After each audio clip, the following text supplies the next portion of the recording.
శ్రీ గురుభ్యో నమః.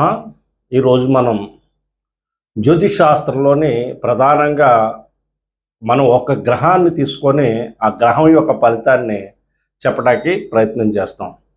అయితే సమిష్టిగా మిగతా గ్రహాలని కూడా మనం పరిగణలో తీసుకున్న తర్వాతే కనీసం ఒక గ్రహంతో ఫలితాన్ని నిర్ణయించేటప్పుడు దానికి సపోర్ట్గా ఇంకో గ్రహాన్ని కూడా నిర్ణయించాల్సిన అవసరం ఉంటుంది. తర్వాత 3 గ్రహాలు 4 గ్రహాలు కూడా మనం తీసుకోవాలి ఒకసారి.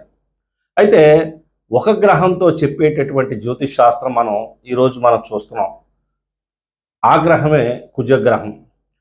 కుజుడిని మనం తీసుకొని జాతక చక్రంలో లగ్నం నుంచి 2వ క్షేత్రంలో కానీ 4లో కానీ అలాగే 8లో కానీ అలాగే 12లో కానీ ఇలా ఉన్నప్పుడు దీన్ని కుజదోష